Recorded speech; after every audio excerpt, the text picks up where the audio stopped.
Pakinggan po ninyong mabuti itong balitang ito ng GMA News sa interview kay Ombudsman Boying Rimulya. Kanya sinasabi malaki ang posibilidad na pinagtatakpan ng Diskaya family ang mga Villar, si Mark Villar or si Cynthia Villar, dating senador, yung mag-ina, at saka ho itong kapatid ni dating senador Ramon Bong Revilla. Kasi yung kapatid ni Revilla, contractor din. Ito pakinggan nyo ito, ang tindi nito. At yan pala'y kasama na ho sa sinisilip, binabantayan, nakikita. Kung yung magunita si Diskaya, ay ayaw nang makipag-ugnayan sa ICI. Pero hindi kawalan yun dahil ito ang basa ng Ombudsman. Tingin ni Ombudsman Jesus Crispin Rimulya, bukod kay Senador Bongo, meron pang ibang pinoprotektahan ng mga Diskaya. Meron ba? Meron pa. Sino pa po?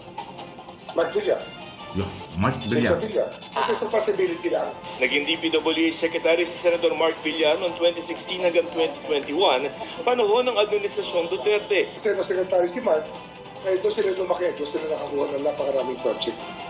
That's where they really raked it in ng Secretary si Mark. Hindi pwede hindi alam nila. Sir, si Ma'am Cynthia Villar, bakit po nakikita niyong may connection rin sila with the Diskayas?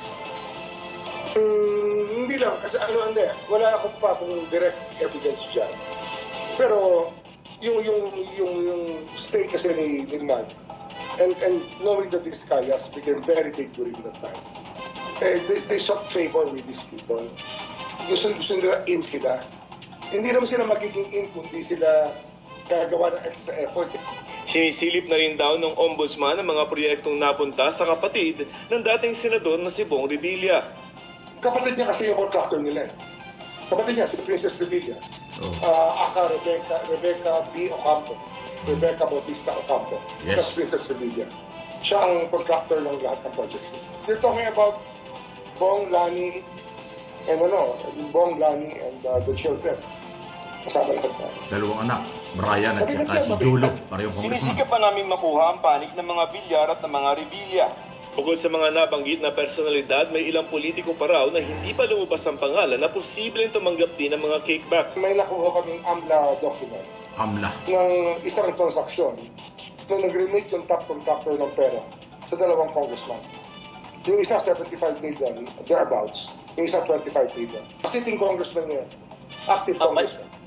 At hindi pa na papangalanan? Hindi ba? Hindi ba?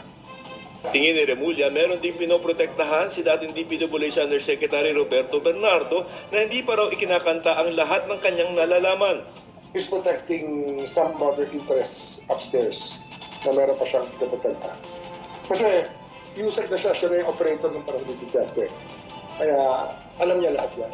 Sa Independent Commission for Infrastructure, pinag-usapan ng mga ahensya ng gobyerno kung paano mababawi ang pera ng taong bayan na nakulimbat sa maanumalyang mga flood control project. We are all enraged, hurt, Chairman Reyes ng ICI. by what was done to deliberately manipulate our finances and only to see the greed Ayan of Chairman not Reyes. a few government officials. All those persons responsible for this may be prosecuted and jailed. But to completely hit our nation, justice is not enough. We need restitution. Sa ngayon, na-freeze na ng AMLC ang sobra sa 5 billion pesos na bank accounts at ari-arian at ang 5 bilyong pisong halaga ng mga eroplano at helicopter Grabe, ni dating kakagulo pera Representative Saldi Co.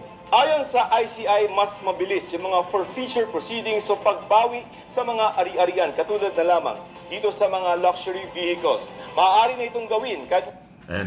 Grabe ho yung balitang yan. Thank you sa GMA News na isa ho sa mga lehitimong network na nagbabalita ng mga totoong balitang nangyayari sa ating bansa. Pagka ho ganyan ng mga balitaan, talagang kailangan nating ikalat ito, iparating sa taong bayan ang kaganapan. So malinaw po, para lang ho sa inyong kalaman, pumutok itong balitang ito dahil sa pagtanggi at ayaw ng makipag-coordinate ng mag-asawang Diskaya sa ICI. Hindi na daw sila makikipag-ugnayan.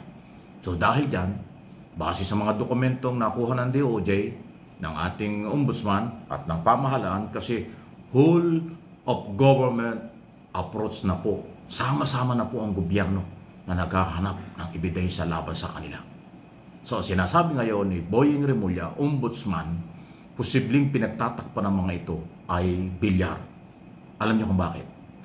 Inamin na po ni Diskaya, mula 2016, nag-umpisa sila na makapasok sa malaking kontrata at bilyon-bilyon sa DPWH under ng dating Pangulong Duterte at ni Secretary Villar, ngayon Senador Villar. Si Cynthia Villar, dahil may mga kontrata rin nakuha sa gobyerno sa DPWH na naunang pumutok na dyan sa may Las Piñas. Yun naman Rebecca Bautista, yun po yung kapatid ni Senador Bong Revilla. Ang tunay pong apelyido ng mga Revilla ay Bautista, hindi naman Revilla, yun yung pampelikula lang. So ang binabanggit niya ni Boying, na yung ombudsman, ayun, si Lani Mercado, congressman, yung kanyang dalawang anak na si Ryan at Julo, ayan po yung mga pamilyang at yung dating senador, na ang kontraktor ay kapatid. O di ba conflict of interest yan? Napakalinaw pa yan sa sikat ng araw. Conflict of interest na ang kontraktor kapatid mo. Yan ho ang sinasabi. Abay, matindi. Talagang may tapang at galing itong si Remulla. Alam mo bakit? Ombudsman. Abay, Caviteño. Taga Cavite ang kanyang binabangga. Alam mo naman yung mga Villar at Remulla. Mga Villar at saka Revilla, Bautista. Mga taga Cavite, maraming project itong mga Villar sa lalawigan ng Cavite, hindi lang Las Piñas. O nakita niya. So, yan ho yung sinasabi. Posible, ulitin ko, na kaya ayaw na makipag-coordinate nitong Diskaya kasi sinasalba niya itong dalawang malalaking pangalan at politiko na may kaugnayan, posibleng may kaugnayan sa scam na ito. Kasi kung yung magugunita, kaya naman nababanggit yung mga Revilla, dahil yung Undersecretary Bernardo, naging ASEC, naging YOSEC, na-promote ito at malapit kay Villar. Si Villar ho, panahon ni Villar sa DPWS ang namamayagpag itong YOSEC na ito, na nagsabi na may kaugnayan din sa mga kontrata ang kapatid ni Bong Revilla. Ayan, nagsabwata na talaga. Wala na kayong maitatago kasi whole of government approach, lahat sila nagtatrabaho, may impormasyon pa galing sa mamamayan dahil ito ang gusto ng ating Pangulo. Ipatigil ang korupsyon, panagutin ang lahat, no one is above the law, rule of law ang pinapairal. Yan ang totoo. So, maraming sinasabi ang ombudsman. Marami tayong pag-asa rito. Hindi katulad ng nakaraang ombudsman, wala tayong marinig. Pag ini-interview mo, galit pa. Wala kang naiintindihan sa ginagawa nila.